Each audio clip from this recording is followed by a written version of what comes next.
call the meeting of the TAC to order for April 14th, 2025. Stephen, could we have a roll call, please? Ben Arith. Here. Dan Shriak. Deidre Hughes. Here. Gabe Shell. Here. John Sackey. Here. Andrew Strami. Here. Jarek Wignes. Here. Greg Fazer. Mitch Flanagan. Here. Natalie Pierce. Dean Schloss. Here. Will Hutchins. Here. Chair Ripple. Here. Thank you. Okay, we'll call the meeting to order, and the first item on the agenda is the review and possible approval of the minutes from the March 17th meeting of TAC. They were included in your packet. Are there any corrections or additions to the minutes? If not, do we have a motion for approval? Deidre, I'll move to approve. We have a first. Is there a second for approval? This is Jarek, I'll second. And Jarek, thank you. Roll call, please, Stephen. Ben Arith. Yes. Deidre Hughes. Yes. Gabe Shell. Yes. John Sackey. Yes. Andrew Strami. Yes. Jarek Wignes. Yes. Mitch Flanagan. Yes. Dean Schloss. Yes. Will Hutchins. Yes. Chair Ripple. Yes. Minutes are approved as presented. Thank you. We'll move on to item 2 in the agenda, and that is the Arrive 2050 Metropolitan Transportation Plan Amendment. We do have a proposed amendment. This would be the first amendment to the Metropolitan Transportation Plan that we adopted in December of 2024. The title of this amendment is Urban Regional Roads Program, PEA references, and miscellaneous, because it does cover quite a large number of items. The purpose for this was to provide revised information regarding primarily the Urban Regional Road Program funds and address numerous miscellaneous changes throughout the document in an effort to provide more accuracy or clarification of information. The Urban Regional Roads Program funding information was revised through changes to text and tables. We also removed text and table regarding planning emphasis area. These PEAs were actually rescinded through an executive order by the president. And then also there were additional numerous items that were revised or modified, and for the sake of ease and clarity, all of those were detailed throughout this amendment. A 15-day public comment period was advertised in the Bismarck Tribune on March 29th, and it was also posted to our website. We, in addition to providing public notice, did reach out specifically through email to our oversight agencies and also our TAC members, informing them of the proposed amendment and allowing for any comment or questions to be voiced. To date, we have not received any comment through our MPO email that is reserved for public comment. The only thing that I did receive back was a confirmation from Oversight stating that their concerns had been satisfactorily addressed through this amendment. So with that being said, I will open this up for a public hearing as it was advertised for that 15-day public comment period, ending with a public hearing at today's meeting. So at this time, I will open the public hearing for comment. Do we have any comment from the public, either in person or online? Second call for public comment. And third call for public comment. Hearing and seeing none, the public hearing is closed. Is there any discussion on the amendment that's been proposed? Gabe? Kim, probably more just a question on what will happen after this. Is it the intent to replace the pages within the MPO's document, or is it the intention to have an attachment at the end that says, see these other pages? Can you maybe just talk about the formatting of what we'll experience or what the public will experience if this passes? Certainly, Gabe. Thank you. That's a very good question. Just as you had alluded to, all of the changes that are made will be made in in the document itself. And so there will be a clean document posted on the MPO website and distributed to our TAC members for their use. In addition, this proposed amendment, should it be approved, it will change from proposed to approved on our website so that folks can always look back and kind of see how the methodology kind of played out in making those changes. But yes, the actual document itself will be completely revised, updated, and there will be a clean document available. Thank you. You're welcome. Any other questions at all? Okay. Will? No questions, but a comment. Just to say thank you. I know that this process got a little out of order because of the transitions that were happening within the MPO staff at the time, and some things were missed, and we really appreciate that the MPO was able to take the time to work with us to get these rectified and the changes made. And then, of course, then we had to go a little bit farther, making sure that we had the changes reflective of the presidential executive order. So, again, thank you, and we have no further comments. So. All right, well, thank you for that, Will. As there are no further comments, would there be a motion to recommend approval of the proposed amendment to the MTP? This is Andrew. I'd move to approve. Thank you, Andrew. We have a first. Is there a Gabe, I'll second? second. And Gabe, second. Roll call, please. Ben Arith, Yes. Dieter Hughes, Yes. Gabe Schell, Yes. John Sackey, Yes. Andrew Strami, Yes. Jarek Wigness, Yes. Mitch Flanagan, Yes. Dean Schloss, Yes. Will Hutchins, Yes. Chair Ripple. Yes.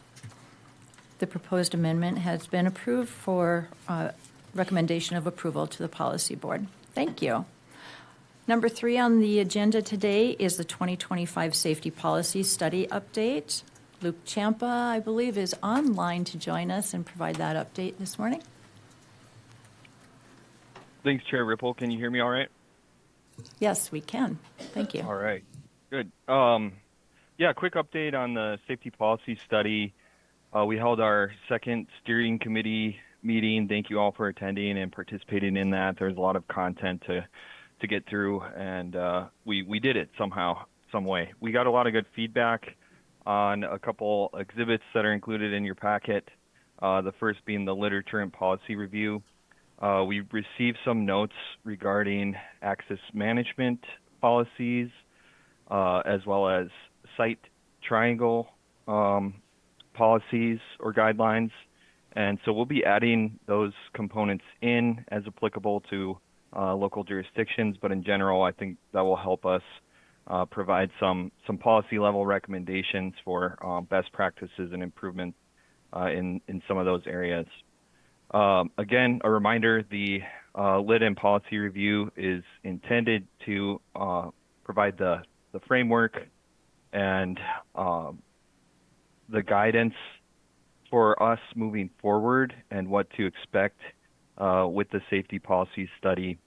For example, one of the things from the national and state literature is the Vision Zero and establishing leadership commitment and goal setting related to that. We had a good conversation about that and feedback, so we'll be putting together a draft Vision Zero statement and goal associated with that. So it was a very helpful meeting for our team. The second exhibit that you'll see is related to the data review, and we're calling that a working memo.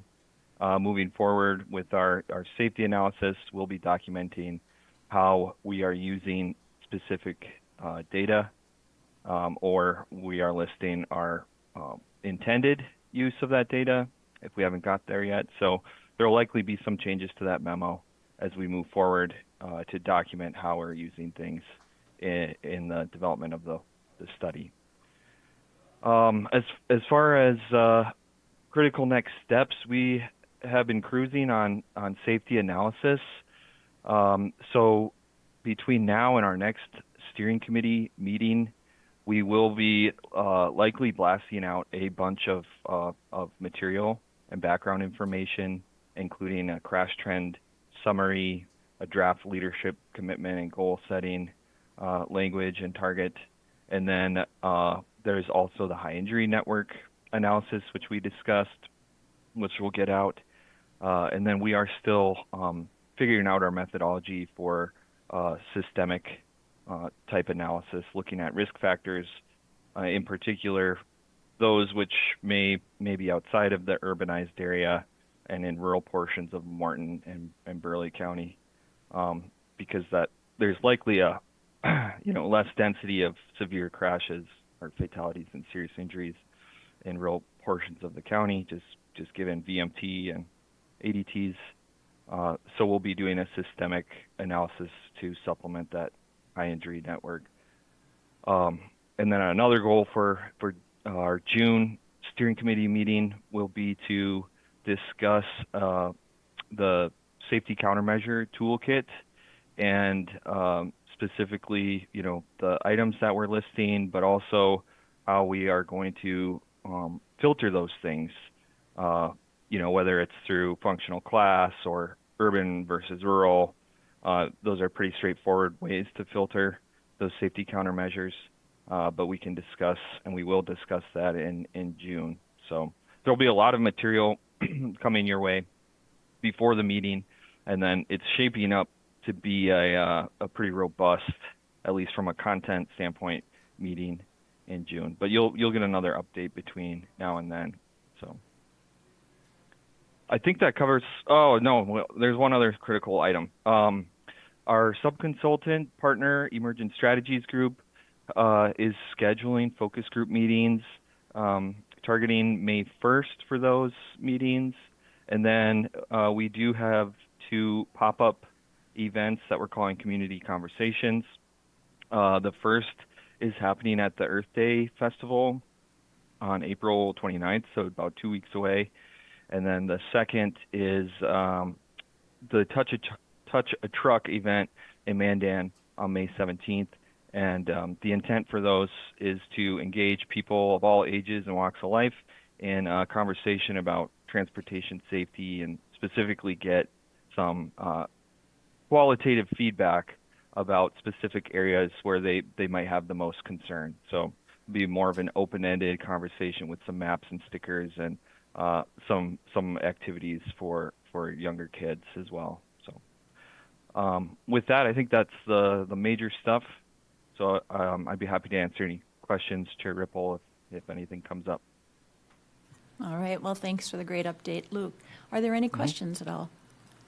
This is Will with DOT. I just had a quick question. I know that Bismarck and Mandan are both either nearing the end of their update to a zoning ordinance or in the process of one. And when you're talking about some of the data you received, I was wondering if we're getting you information that we anticipated will be once this plan is done, or if there's been any discussion about the fact that those are changes that are potentially coming. Yeah, we haven't had a conversation. That's a great question. Well, we haven't heard any conversation about that yet, but there may likely be some.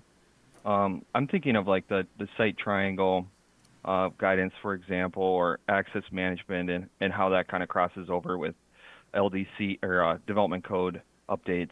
And so I think I'll reach out separately to each jurisdiction, Mandan and Bismarck, about that, just to see if there's specific things that we need to look at or coordinate on. If those are sort of nearing the end of their process, we'll probably just want to understand like the breadth and scope of some of the updates. And then there may be some policy level recommendations. I'm thinking of like, for example, things like circuity or connectivity in your local street network. So interesting example would be avoiding, cul-de-sacs or numerous cul-de-sacs, maybe increasing that directness of travel, or having that redundancy in your system can oftentimes, help with reliability and safety and cut through traffic, things like that. So that's a really good point. May I ask who would be the best contacts to sort of have a conversation about the status of the LDCs and how we might or might not incorporate some of that into the safety policy study. Yeah, Who would Luke, be the best? you would probably want to speak with Daniel Nairn with the Okay. City of Bismarck Community Development Department. And then, Okay. of course, Andrew Strami has been leading the effort on Mandan side, so Okay. those would, I can certainly get you Daniel's contact information as well. I think I've had an email or two from Daniel in the past, but I'll reach out, Kim, if I have any issues Sounds good. getting a hold of him. Thank you. Sure. Any other questions for Luke or comments on the safety policy study? Okay. Thanks. Thank you all. Thank you, Luke. All right, we'll move on to item number 4, which is the 2025 ITSRA update. We started the update to the Intelligent Transportation System Regional Architecture in February. March, we held a series of small group stakeholders meetings, and some of the feedback from those meetings are still being processed. This information is going to help develop the questionnaire for the next round of meetings. And in addition to those March meetings, follow-up to input received and the gathering of additional feedback is ongoing. There were several small stakeholder group representatives that weren't able to participate in those meetings, and so we're kind of doing some one-on-one follow-up. In addition to that, a meeting is proposed for April 17th, which will involve City Engineer Gabe Schell and several other representatives, such as from Public Works and from IT departments. We're going to be trying to identify IT issues related to both the traffic and the maintenance service areas. We know that sometimes due to heavy cybersecurity measures that are implemented, sometimes there are barriers to the folks that need to gain access to some of this information. So we want to make sure that we're staying ahead of that curve. We are still in need of further information from the City of Lincoln Police Department and Public Works Departments there as well. So still some follow-up that's occurring. We do anticipate being able to share some new information in May, including insights gathered from the different use centers, which are emergency, traffic, maintenance, transit, and IT. Any questions at this point regarding the ITS update? Gabe? Kim, I CC'd you on the same email, but our meeting that should be scheduled for this week, we didn't see that invite come through yet, so hopefully I that haven't gets either. arranged and that availability is still open on the various people's schedules that I hope so. we're trying to grab. So that might get pushed out if we aren't able to all meet at that time. I noticed your email this morning, and I kind of thought that was going to go out on Friday, but I didn't see anything either, so I'll follow up with Sherry Jett on it. Okay, Thank you. Anything else on the ITS update? Okay. Well, then we will just roll right into item number 5, which is the 2025 monitoring report update, and Stephen will provide us that. Thank you. Thank you very much, Chair. So just a very brief update on this project, which is an update to the MPO's monitoring report, which is tracking statistical, transportation, and demographic data for our region. We finalized our contract with HDR, the selected consultant for the project, on March 21st. So we held the kickoff meeting for this project on March 31st, and I will be meeting with the consultant on a regular basis going forward. We will be reviewing the existing monitoring report documents for data, content, and we will also be holding a stakeholder workshop in the next couple of months, the date to be determined, but we will be meeting with our jurisdictional planners and engineers, so many of you will be included in the invitation for this meeting. So we can better understand your data and performance measure needs as we prepare this update. So just keep in mind, if yourself or your elected officials, what kind of information you might be helpful to you to have available on a kind of easy one-click basis. The contracted completion date for this update is December 31st. So more updates will be forthcoming as we proceed. It may not be every month, but the consultant is planning to be present at many of our board meetings going forward. Any questions? Any questions for Stephen on the update? Thank you very much. Thank you very much, Stephen. All right, number 6 is the 2024 Consolidated Planning Grant Redistribution Update.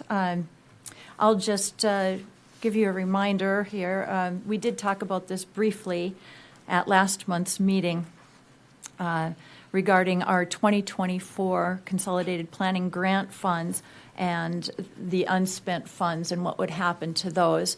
At our MPO directors meeting that took place on February 28th, North Dakota DOT kind of rolled out the process as to how we were going to address the redistribution of these funds. We had worked, over the past year to coordinate this, and it was decided that in coordination with the MPOs, Federal Highway and DOT, local government division, they would review the estimated turnback CPG funding balance from each of the MPOs and then share that information as a cumulative figure with the MPOs. And then we would have 2 weeks to discuss amongst ourselves as MPOs what we felt best would, or how we felt we could best utilize those unspent 2024 CPG funds. The 4 MPOs were able to provide that information and recommendation to DOT on March 6th. So they took a look at that, made some calculations. They're kind of still in the process of getting us those final numbers. But they do have until April 15th, so I'm hoping to have a good number to work with by tomorrow, maybe. Well, we'll see how that goes. In the meantime, the MPO is starting to work on its, beginning budget and work program development. And in fact, this afternoon, there will be a meeting of many of you in this room. We'll get together and we'll start discussing studies that had been previously identified for years 26 through 29 and maybe any new needs to the jurisdictions. And we'll be taking a look at what we would like to get programmed into our biennial budget and work program for 26 and 27. We are working with some very fluid figures at this point for our budget. Our 2025 federal portion was $684,000 and change, and typically we project about a 2% increase year over year for our budgeting process. So, that might put us at about the 697, 98,000 range. And then we're hoping with, the 2024 CPG turnback that it might put us in the 800,000 ballpark. Again, like I said, we're working with very fluid numbers at this point. We won't know anything more concrete until we have our 24 CPG turnback figures from DOT. But we'll embark on identifying our studies kind of based on some real loose numbers. Any questions regarding the CPG redistribution or how that fits into our budgeting process? Gabe? Kim, do you have a timeline for like a final resolution of when you will have certainty on what that budget number is? Well, again, we typically start developing our work program and our budget based on the assumption that we're going to see a 2% increase over the allotment or the allocation that we got the year prior. We won't know about the redistribution for sure until tomorrow, April 15th. But yeah, I'm hoping that for policy board, I can bring a little firmer number in for that. And for our discussion today, like I said, we're working with some pretty fluid numbers. Typically, by the time that we have developed our work program and budget, we'll bring this back around maybe July for hopeful adoption. We're going to try and get a little earlier timeline going this year than we have in the past. So we would hope that we would have some pretty concrete numbers from DOT working with us on that by then. And Will, you might be able to add how that rolls out through the DOT. Yeah, sure. Just a quick reminder, we're working on a continuing obligation for our funding bill, so everything's a little bit more fluid.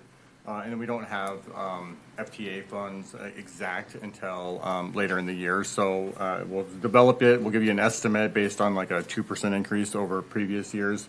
And then while we're developing the list, we'll have a more concrete number from FTA. But overall, yeah, your process is correct. And by tomorrow, we're required by federal regs to have that number out to you. So by the policy board meeting tomorrow, I think I should be able to get you an updated amount. If you were looking at it, that 800,000 mark, that'd be pretty much close to spot on that. So. All right, well, thanks for that. Any other questions? No? Okay. Why don't we move on then to item number 7, Bismarck Transit Update. And Deidre, you're going to provide that for us. All right, thanks.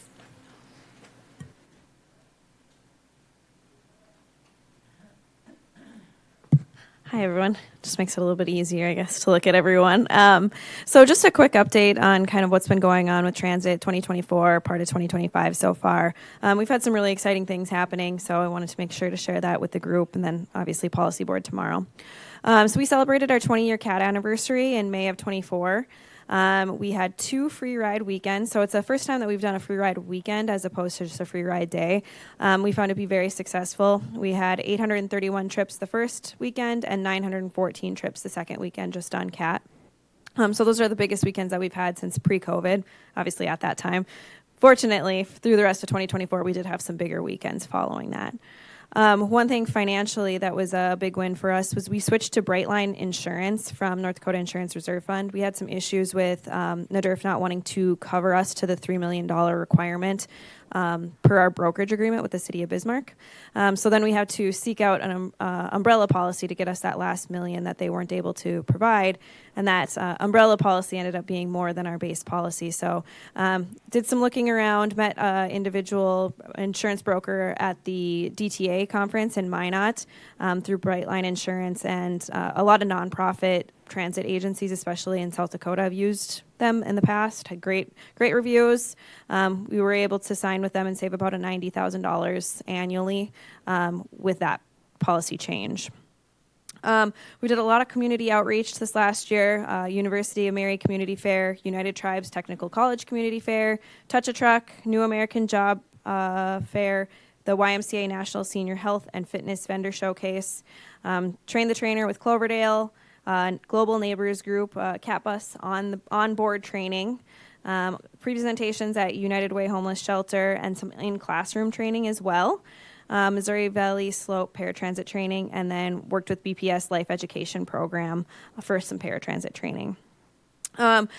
We also were fortunate enough to receive some funding through the ND Council for Developmental Disabilities to create and put on an Introduction to CAT and Introduction to Paratransit courses. Unfortunately, there wasn't a whole lot of interest in those, but through that program, we were able to actually record and develop training that we can use for future trainings. If we're not able to go on site, we can just share a video, PowerPoint with them.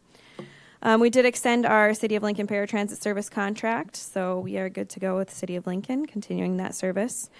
Advertising revenue has been a huge push for us since we took it in-house. I want to say it was 2019 or 2020, where we're no longer relying on a third party. So any of the revenue that we're getting for advertising is coming straight to us. We're not paying anyone commission any longer.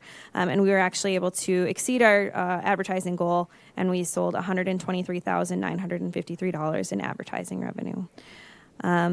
Also, we were fortunate enough to have opportunity to invest in quite a few CDs last year and ongoing into this year. So we're able to generate $280,930 in interest off CDs and our cash reserves, which is wonderful because that was all revenue that we had not anticipated until those interest rates started to go up, and we actually had enough to invest with our cash flows. We also did offer free ride days for all the elections for both paratransit and fixed route. So on June 11th, we provided 466 CAT trips and 303 paratransit trips. And then on November 5th, we provided 562 CAT trips and 358 paratransit trips. So both were really big days for us, considering they were Tuesdays. We did receive 4 replacement paratransit buses and 2 new vans, so they were not fleet additions. The buses were not fleet additions; they were just replacing vehicles that had exceeded useful life. The vans, one of them was an addition and one was a replacement. With Stuff the Bus, we had, this is I think our fifth year of Stuff the Bus, and we collected for Ministry on the Margins this year. We collected over 700 items for them, so we did our week-long drive and then took everything over there. I think it was December 16th and dropped it all off. So it's always an exciting experience to see where you're being able to help the community and not just the paratransit and the fixed route side of things, but a lot of people who are likely our clients who are using that service. Our CAT ridership, we ended the year at 121,538 trips. So this was a 20.89% increase from 2023. I'm working on our National Transit Database reporting that we have to do annually, and they flagged this thinking that it was a typo because we had such a significant increase from year over year, and they said that's very unusual if you haven't had any revenue hours or service area changes. And I said, no, that's real. So it's exciting to see that big of a jump. Our paratransit ridership was 90,207, which was just a 2.8% increase from 2023. Our black route was our top performing route, and our second high performing route was our orange route. We were fortunate enough to have a reduction in our at-fault accidents. We had 19 in 2023 and only 14 in 2024. And then obviously Measure 1 passing in both Bismarck and Mandan. That leaves a lot of work for several people at this table into this year, but we're really excited what that's going to bring for our service as a whole and obviously handling the deficit that we had projected for several years. But some 2025 accomplishments so far is we just received our final audit.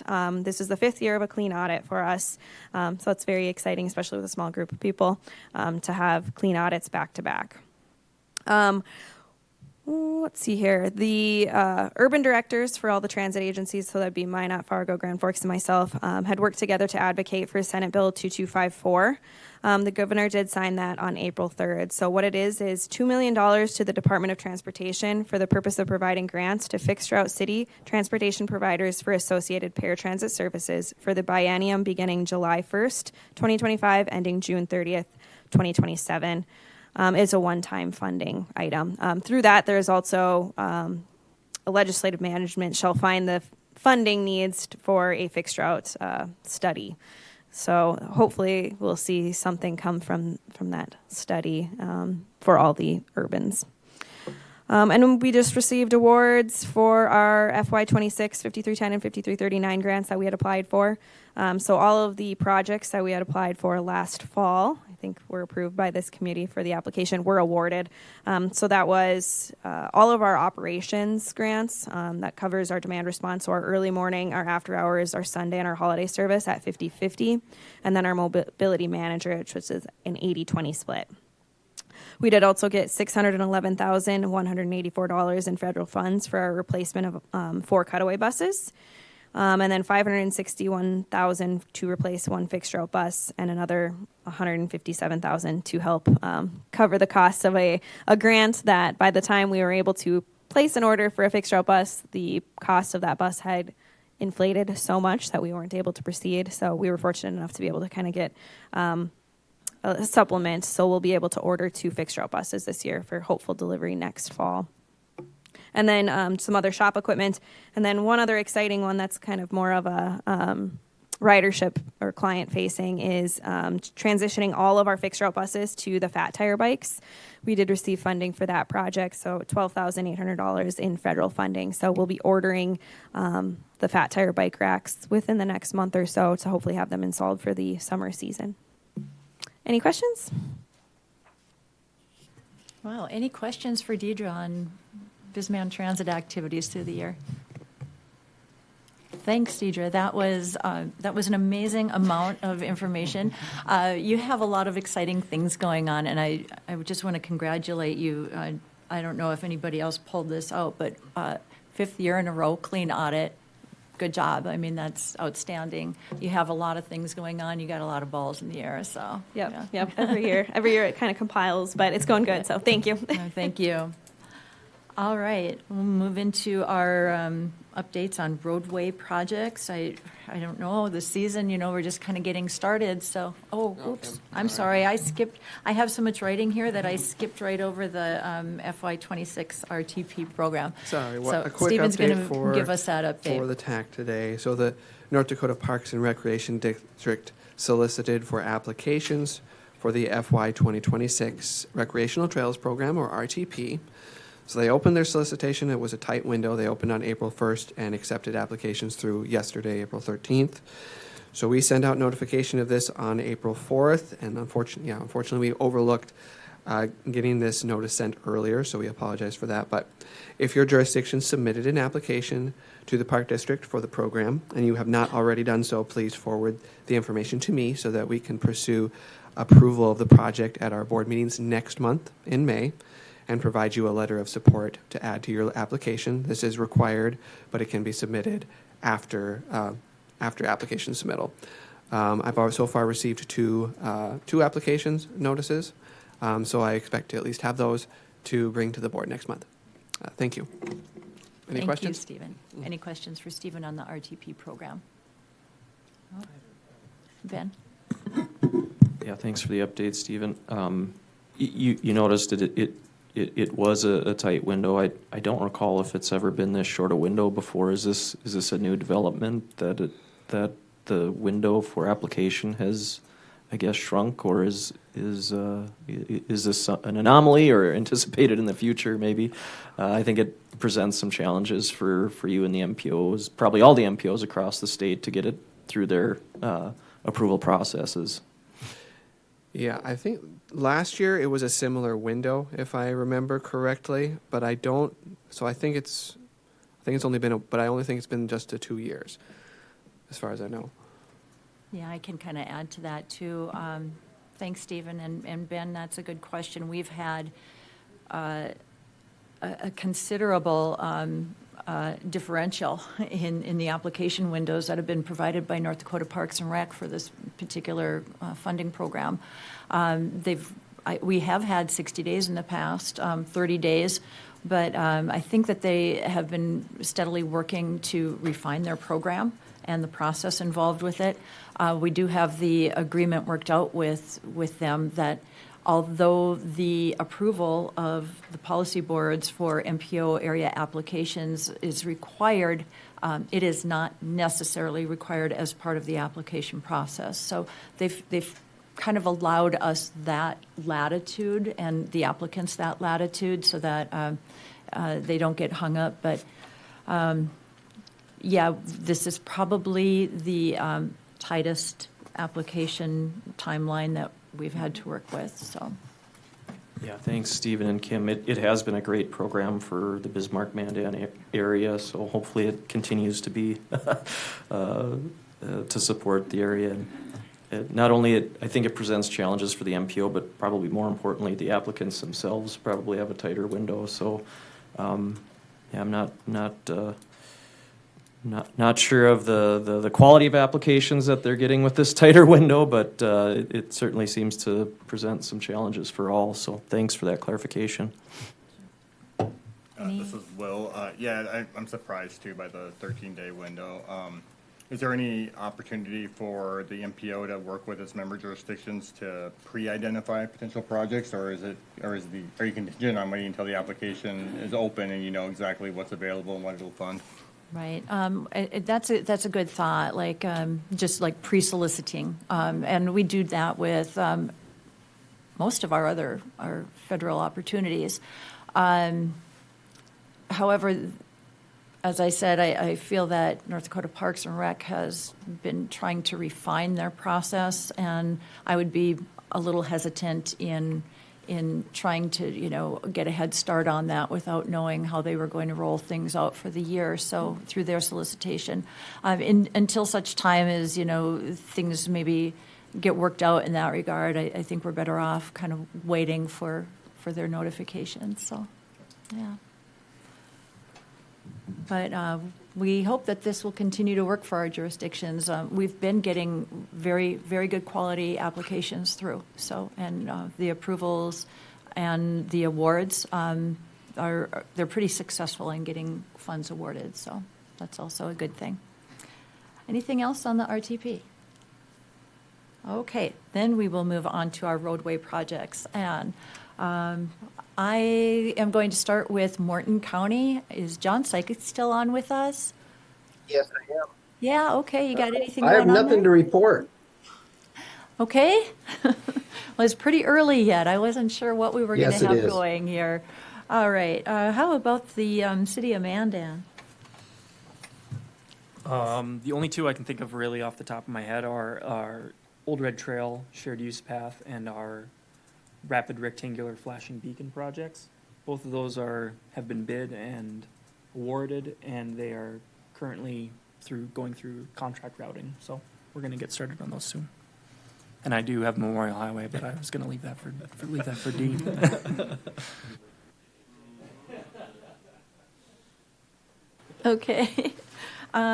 Let's see, we don't have anybody from City of Lincoln. How about Burley County? Mitch? Burley County, I know we're working on replacing the bridge on 236th Street. Other than that, you'd have to ask Dan Sherlock. All right, appreciate that. City of Bismarck. Gabe? Yep, so we'll only have one project, federal aid related, and that's our South Washington Street project that we did the majority of it last year, but there'll still be landscaping, asphalt tie-in, some chip seal, some pavement marking type things that will be done this year. So the activity will be sporadic throughout the construction year, but that should be all done early to mid-summer timeframe. Not federally funded, but pretty significant in our world is our East Century Avenue construction project funded through state flexible transportation grant funding, and the majority of it through our local half-cent sales tax. So that's our reconstruction of Century Avenue from about Centennial Road out to 52nd Street, and then actually constructing 52nd Street from Gold Drive down to Century Avenue. So we'll start getting hot and heavy into that, maintaining two-way traffic at all times, at least to Roosevelt Drive from the west. So it might not be on the existing road, it might be building you a new road, or might be building you a temporary road, but we'll be keeping the public activity through that area with anticipated more activity occurring once school is out for the summer. That's when we'll see the most of that activity start happening in earnest. And if anyone wants more information, bismarcknd.gov/streets has a map of all of our anticipated construction maps and projects that we're going to be doing this summer. Good resource. Thanks for providing that, Gabe. How about from the district, DOT?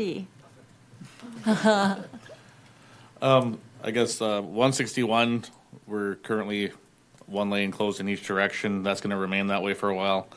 Tuesday of this week, they're going to start setting beams. So from 10 o'clock to 6 o'clock, the interstate will be closed, and you'll have to go up the ramp and over to PM, 10 o'clock PM. PM, yes. Thank you for that clarification. Currently, they're pouring the slope protection. That's why they have the lane closures. But big news is that one interstate be closed for a while throughout the night. And then the interstate starting from 161 to Minokan, that's one lane each direction as well. Later this week, that'll go head to head in the westbound lanes, and they'll start removing the eastbound lanes. So that'll be a lot of work in one little area. And then I did forget about the Memorial Highway, and I was jotting it down right where you said it, but currently they're getting all the traffic control set up to get barriers out there later this week and start removals there as well. So in that one, there'll be two lanes in each direction and a center turn lane at all times, no matter what surface you're on. It'll be a temporary road or the current one, but similar to what Bismarck's doing. All right, well, thank you, Dean. Good stuff to know, all of it. We'll be watchful as we're motorists out there for road closures and lane reductions and things like that, so. Okay, that wraps up our roadway project update. Other business, anybody have any other business they'd like to share? Yeah, this is from DOT. Just a couple of quick updates. One, we've started the process of updating our long-range transportation plan, our transportation connection, as it's called. They reached out, the planning team reached out and asked if any of the MPO or cities have pedestrian or bicycle counts and that they could take and integrate into their efforts for modeling the strategic plan.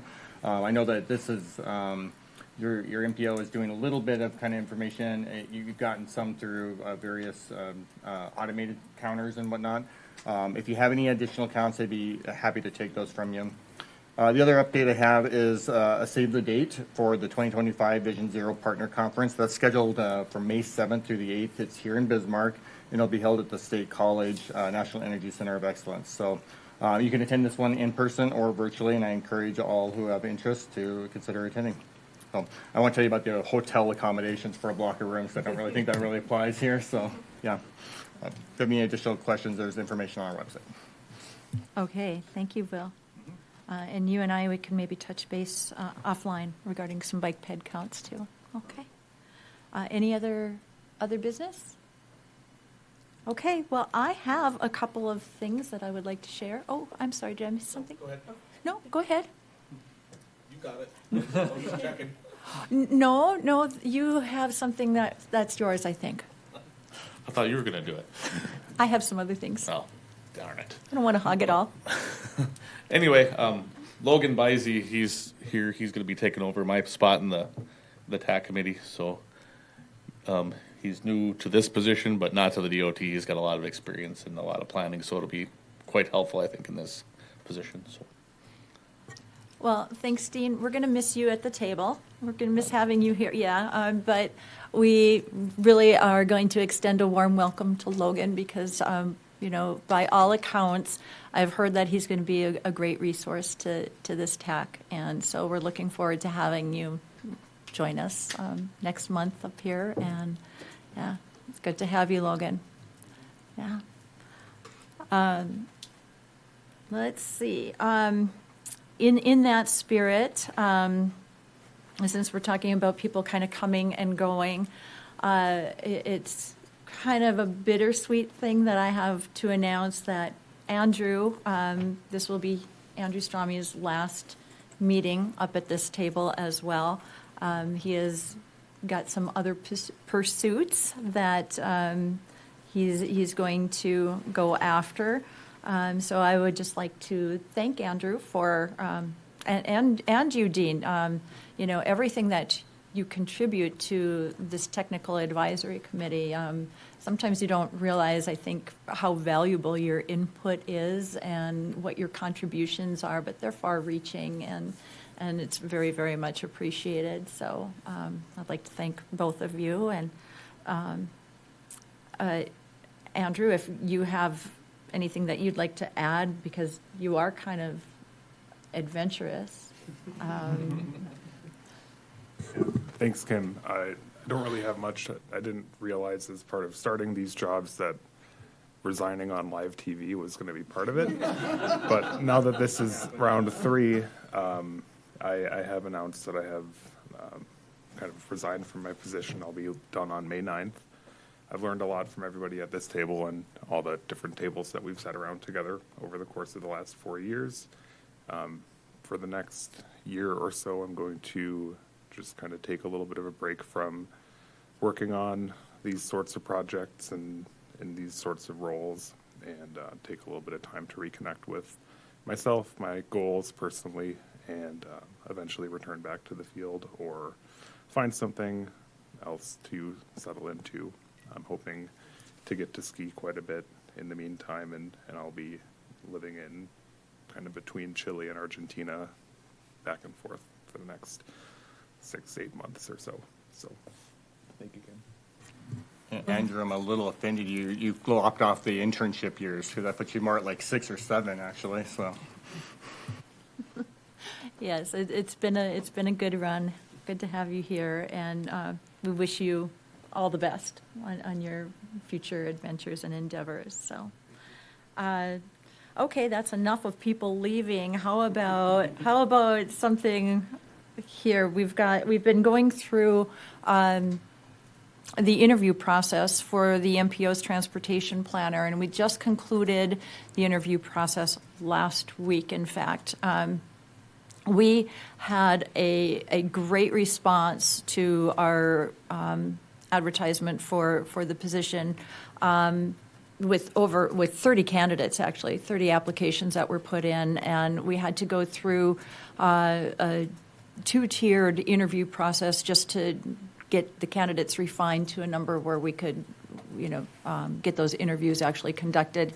So I am very, very proud and happy to announce that Stephen Larson rose right to the top through the process and has accepted the offer to be the MPO's next transportation planner. And so we're very happy for that. We feel that this is going to be a pretty seamless process. And I'm sure you'll all join me in congratulating him and welcoming him to his new position. In the meantime, he will still, as he's assuming some of the transportation planner roles, he will still also be maintaining those responsibilities and those activities that he was conducting as transportation specialist. So in regard to administration of the TIP and all of our financial management, if you had any connection with Stephen in that regard, continue those conversations and those connections with him. He'll still be assuming those duties. So welcome, Stephen. And then let's see. I also would just like to put a bug in everybody's ear with the reminder that the MPO is hosting a bicycle-friendly community workshop on May 21st and 22nd. This is free to anybody who would like to attend. It is a 1.5-day workshop. It will start the morning of the 21st, and that afternoon we will have a bike audit. So we've coordinated with Bismarck Parks and Recreation District for the use of their B-Cycle bicycles, 10 of which are electric e-bikes. So those are kind of being distributed on a as needed by indication on the registration kind of basis. And then the next morning, we will kind of conclude things in a classroom type setting again. Now, I want to extend this offer to absolutely everybody. We're hoping to see elected officials there. We're hoping to see administrative staff from our jurisdictions, just general public and bicycle advocates, active transportation advocates. Participation and attendance at the full 1.5 days is not required, and so I want to let people know, if you feel that you can come for a 4-hour block, please get your registration in. We need that for bicycle counts and for the free lunch that's being provided on May 21st. So if nothing else gets you there, maybe free food. But I do have the flyers back on the sign-in table.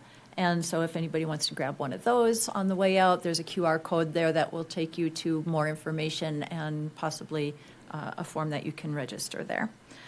I believe that is all I had. Last call for any other business. All right. Well, we'll call the meeting adjourned and we'll get you out of here. Thank you all.